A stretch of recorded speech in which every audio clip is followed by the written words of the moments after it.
Hello दोस्तों, आप सभी का स्वागत है अपने YouTube चैनल एडमिशन इनसाइट पर। आज मैं आप सभी के लिए लेकर आया हूं बिहार डीएलएड एंट्रेंस एग्जाम 2025 में पूछे जाने वाले संभावित प्रश्न को। तो आज मैं सोशल साइंस को क्वेश्चन को करूंगा और पिछले वीडियो में हमने प्रीवियस ईयर क्वेश्चन को किया था। तो आप हमारे चैनल से जुड़ सकते हैं और लाइक सब्सक्राइब कीजिए ताकि लेटेस्ट नोटिफिकेशन आपको मिल सके और अपने दोस्तों में भी शेयर कीजिए। तो चलिए करते हैं क्लास को शुरू। आज हम लोग संभावित प्रश्न सोशल साइंस के करेंगे जिनके आने की संभावना बहुत ज्यादा है। बिल्कुल पिछले ईयर पूछे गए प्रश्नों के अनुसार ये सेट तैयार किया गया है। तो चलिए करते हैं क्लास को शुरू हिस्ट्री के क्वेश्चन से। तो जैसा कि आप यहाँ पर देख रहे हैं, हमारा पहला क्वेश्चन है भारतीय संविधान सभा का गठन कब हुआ था? तो आप बता सकते हैं 1946 में, 1947 में, 1950 में, 1935 में। तो इसका सही उत्तर हो जाएगा 1946 ईस्वी में। भारतीय संविधान सभा का गठन हुआ था 1946 ईस्वी में। चलते हैं नेक्स्ट क्वेश्चन की ओर। महात्मा गांधी ने दांडी मार्च कब शुरू किया था? तो आप 10th क्लास के हिस्ट्री में पढ़ चुके होंगे 1930 ईस्वी में। बिल्कुल आपने सही उत्तर किया है कमेंट में 1930 ईस्वी में। चलते हैं अगले क्वेश्चन की तरफ। अशोक किस वंश का शासक था? तो अशोक जो था वो मौर्य वंश का शासक था, मौर्य वंश। चलते हैं नेक्स्ट क्वेश्चन की ओर। भारत में पहला युद्धपोत बनाने का श्रेय किसे जाता है? तो ये थे चोल वंश। चोल वंश के शासक को युद्धपोत बनाने का श्रेय जाता है। अगला क्वेश्चन है ब्रिटिश शासन के विरोध में पहला संगठित आंदोलन कौन सा था? तो ब्रिटिश शासन के विरोध में जो पहला आंदोलन एक साथ पूरे भारतीयों ने मिलकर चलाया था वो था स्वदेशी आंदोलन, जिसमें स्वदेश में यानी अपने देश में बनाए जाने वाले सामान के इस्तेमाल की बात कही गई थी। विदेशी सामानों की होली जलाई गई थी, यानी विदेशी सामानों का बहिष्कार किया गया था। स्वदेशी आंदोलन चलाया गया था पहला। अगला सवाल है बक्सर का युद्ध किस वर्ष हुआ था? ये हुआ था 1764 ईस्वी में बक्सर का युद्ध हुआ था। चलते हैं अगले प्रश्न की ओर। 1857 की क्रांति के समय भारत का गवर्नर जनरल कौन था? तो लॉर्ड कैनिंग। 1857 की क्रांति के समय भारत का गवर्नर जनरल लॉर्ड कैनिंग था। तो ये VVI प्रश्न है, अलग अलग कॉम्पिटिटिव एग्जाम में ये प्रश्न पूछे जाते हैं। चलते हैं अगले प्रश्न की तरफ। भारतीय राष्ट्रीय कांग्रेस की स्थापना किस वर्ष हुई थी? 1885 में। 1885 में। जैसा कि आप सभी जानते हैं किसी भी क्वेश्चन का जो लेवल होता है मॉडरेट, इजी और हार्ड, तो ये आपका इजी प्रश्न है। इजी प्रश्न में सबसे अच्छा प्रश्न है ये। चलते हैं अगले क्वेश्चन की तरफ। नालंदा विश्वविद्यालय की स्थापना किस वर्ष की थी? नालंदा विश्वविद्यालय की स्थापना किसने की थी? तो ये था कुमारगुप्त प्रथम। कुमारगुप्त प्रथम ने नालंदा विश्वविद्यालय की स्थापना की थी। अगला क्वेश्चन है महात्मा गांधी द्वारा सत्याग्रह का पहला प्रयोग भारत में कहाँ किया गया था? तो महात्मा गांधी सत्याग्रह के लिए जो पहला आंदोलन चलाए थे वो चंपारण जिले में चलाए थे, बिहार के चंपारण में। सत्याग्रह मतलब होता है सत्य जोड़ आग्रह, सत्य जोड़ आग्रह यानी सत्याग्रह। तो सत्याग्रह का मतलब होता है सत्य के लिए आग्रह। अगला सवाल है महावीर जैन का जन्म कहाँ हुआ था? महावीर जैन जो कि जैन धर्म के तीर्थंकर माने जाते हैं, इनकी जन्म हुई थी वैशाली में। कहाँ पर? वैशाली में। अगला सवाल है गौतम बुद्ध को ज्ञान की प्राप्ति कहाँ हुई थी? तो गौतम बुद्ध को ज्ञान की प्राप्ति बोध गया में हुई थी। अगला प्रश्न किस गुप्त शासक को कविराज कहा जाता था? तो ये थे चंद्रगुप्त द्वितीय। चंद्रगुप्त द्वितीय को गुप्त शासक को कविराज कहा जाता था। अगला क्वेश्चन है पानीपत का पहला युद्ध कब हुआ था? तो पानीपत का पहला युद्ध हुआ था 1526 ईस्वी में। तो आप कमेंट में बता सकते हैं पानीपत की कुल कितनी युद्ध हुई है। चलते हैं अगले क्वेश्चन की तरफ। भारतीय इतिहास में स्वर्ण युग किसे कहा जाता है? तो ये है गुप्त काल। Important question. भारतीय इतिहास में स्वर्ण युग किसे कहा जाता है? तो गुप्त काल को। अगले क्वेश्चन की तरफ बढ़ते हैं। विजयनगर साम्राज्य की स्थापना किसने की थी? तो विजयनगर साम्राज्य की स्थापना हरिहर और बुक्का ने की थी। हरिहर और बुक्का ने की थी। नेक्स्ट क्वेश्चन को देखते हैं। इलाहाबाद संधि जो कि 1765 में हुई थी, किन के बीच हुई? तो इलाहाबाद संधि अंग्रेज और मुगल सम्राट शाह आलम द्वितीय के बीच हुई थी। चलते हैं नेक्स्ट क्वेश्चन की ओर। कौन से गवर्नर जनरल ने डॉक्ट्रिन ऑफ लैप्स लागू की थी? तो Lord Dalhousie, Lord Wellesley, Lord Curzon, Lord Minto. तो लॉर्ड डलहौजी ने डॉक्ट्रिन ऑफ लैप्स लागू की थी। डॉक्ट्रिन ऑफ लैप्स का अर्थ होता है जिस भारतीय राजा के पास वंशज या उसके पुत्र पुत्री नहीं होते थे, उसके सत्ता को अंग्रेज हड़प लेते थे। तो इस नीति को बोला गया है डॉक्ट्रिन ऑफ लैप्स, यानी गोद लेने की प्रथा को समाप्त कर दी गई थी लॉर्ड डलहौजी के द्वारा। चलते हैं अगले क्वेश्चन की तरफ। स्वदेशी आंदोलन की शुरुआत कब हुई थी? तो स्वदेशी आंदोलन की शुरुआत 1905 ईस्वी में हुई थी, यानी अपने देश में बनाए गए सामान का प्रयोग करना ये आंदोलन का मुख्य उद्देश्य था।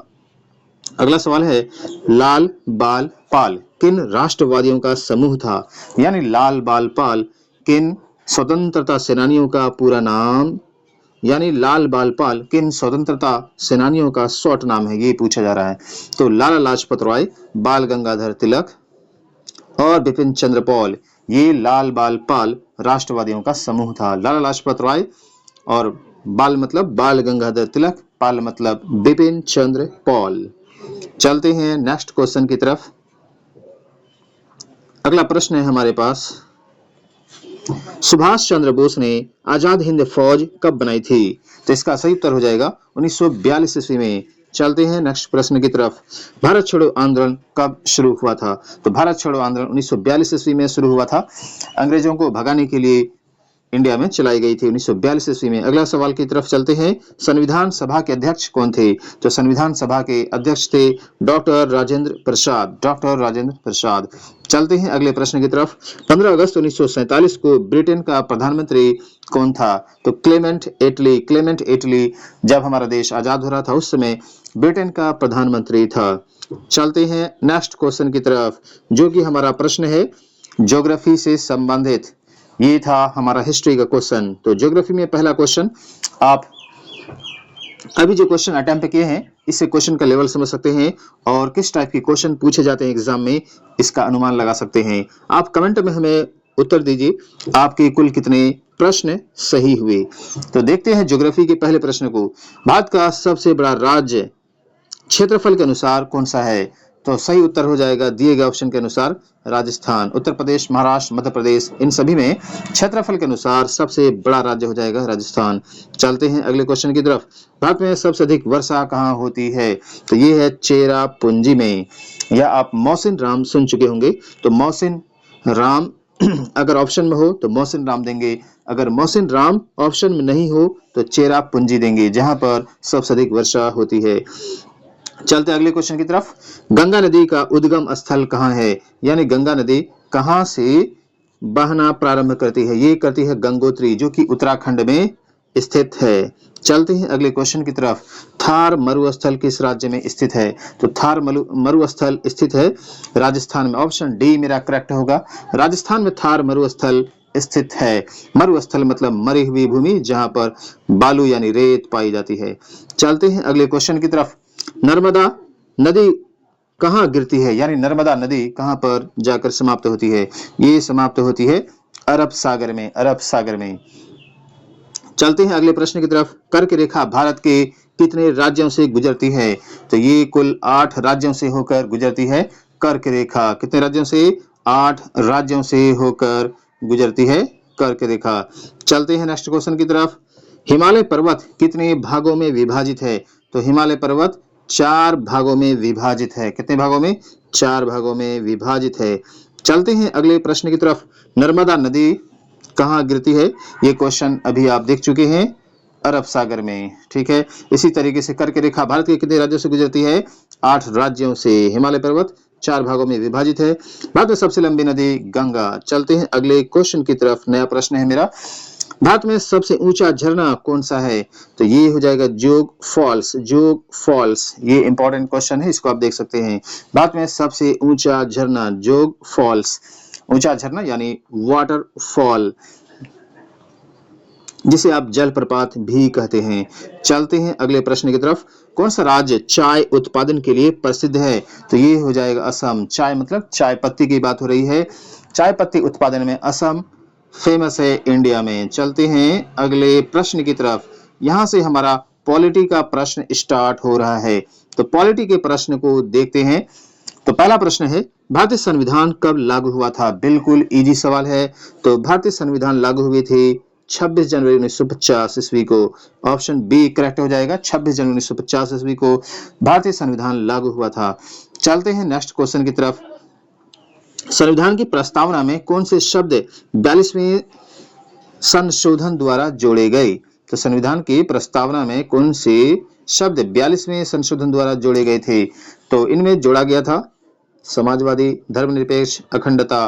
तो ऑप्शन डी सही हो जाएगा। उपरोक्त सभी 42वें संविधान संशोधन द्वारा भारतीय संविधान में समाजवादी, धर्मनिरपेक्ष, अखंडता ये शब्द जोड़े गए थे। चलते हैं अगले प्रश्न की तरफ। संविधान का कौन सा अनुच्छेद भारत को धर्मनिरपेक्ष राज्य घोषित करता है? तो अनुच्छेद 25, ऑप्शन बी अनुच्छेद 25 जो है भारत को धर्मनिरपेक्ष राज्य घोषित करता है, यानी यहाँ पर सभी धर्म को अपने अनुसार चलने की आजादी है। चलते हैं अगले प्रश्न की तरफ। भारत के राष्ट्रपति की न्यूनतम आयु कितनी होनी चाहिए? बताइए सही उत्तर। भारत के राष्ट्रपति की न्यूनतम आयु कितनी होनी चाहिए? यानी राष्ट्रपति बनने के लिए न्यूनतम आयु मिनिमम एज होनी चाहिए 35 वर्ष। चलते हैं अगले प्रश्न की तरफ। भारतीय संविधान में कितने मूल अधिकारों की संख्या निर्धारित की गई थी? तो ऑप्शन सी सही हो जाएगा, 7। ध्यान से इस क्वेश्चन का उत्तर करेंगे क्योंकि इस सवाल को फिर से पढ़ें। पूछा गया भारतीय संविधान में कितने मूल अधिकारों की संख्या निर्धारित की गई थी की बात है। तो कुल 7 अधिकारों की बात की गई थी। प्रेजेंट में कुल 6 मौलिक अधिकार है। मौलिक अधिकारों की संख्या, तो मौलिक अधिकारों की संख्या अभी प्रेजेंट में 6 है। और शुरुआती समय में भारतीय संविधान में कुल 7 मौलिक अधिकार दी गई थी। संपत्ति के अधिकार को बाद में हटा दिया गया है। चलते हैं अगले प्रश्न की तरफ। भारत का प्रथम नागरिक कौन होता है? तो भारत का प्रथम नागरिक राष्ट्रपति होता है। जो अभी हमने ऊपर अनुच्छेद पढ़ा, इन अनुच्छेद को ध्यान से याद रखेंगे क्योंकि ये अनुच्छेद बहुत ज्यादा पूछे जाते हैं। चलते हैं अगले प्रश्न की तरफ। भारतीय संविधान में आपातकाल की व्यवस्था किस अनुच्छेद में दी गई है? तो अनुच्छेद 352। अनुच्छेद 352 भारतीय संविधान में आपातकाल की व्यवस्था अनुच्छेद 352 में दी गई है। इस टाइप के सवाल पिछले साल भी पूछी गई थी। चलते हैं अगले प्रश्न की तरफ। भारत में पंचायती राज प्रणाली कब लागू की गई थी? तो ये है 1959 ईस्वी में। 1959 ईस्वी में पंचायती राज प्रणाली लागू की गई थी, जो अभी भी लागू है। चलते हैं अगले प्रश्न की तरफ। राज्यपाल की नियुक्ति कौन करता है? तो राज्यपाल की नियुक्ति करती है राष्ट्रपति। राष्ट्रपति राज्यपाल की नियुक्ति करता है। चलते हैं अगले प्रश्न की तरफ। शायद ये आज हमारा लास्ट प्रश्न होगा। संविधान की कौन सी अनुसूची भाषाओं से संबंधित है? तो 8वीं अनुसूची। कौन सी अनुसूची? 8वीं अनुसूची भाषाओं से संबंधित है। ये था हमारा आज का कुल प्रश्न है। तो आप कमेंट करके हमें उत्तर बता सकते हैं आपके कुल कितने उत्तर सही हुए। अगर आप स्क्रीनशॉट लेना चाहते हैं तो स्क्रीनशॉट भी ले सकते हैं। मैं आपके लिए क्वेश्चन को छोटा कर देता हूं। इस पेज को आप ले लीजिए स्क्रीनशॉट। चलिए अब नेक्स्ट पेज की तरफ चलते हैं। आप वीडियो को पॉज करके भी ले सकते हैं। चलिए इस पेज को आप ले लीजिए स्क्रीनशॉट। अब चलते हैं अगले पेज की तरफ, क्वेश्चन 14 से। चलिए इस पेज को स्क्रीनशॉट ले लीजिए। चलते हैं अगले पेज की तरफ।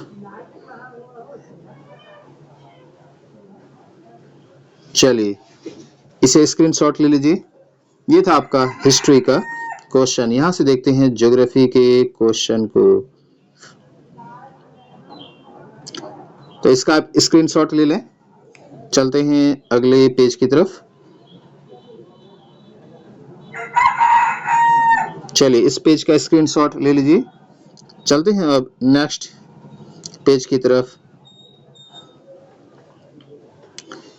इसका भी स्क्रीनशॉट ले लीजिए। चलते हैं अगले पेज की तरफ।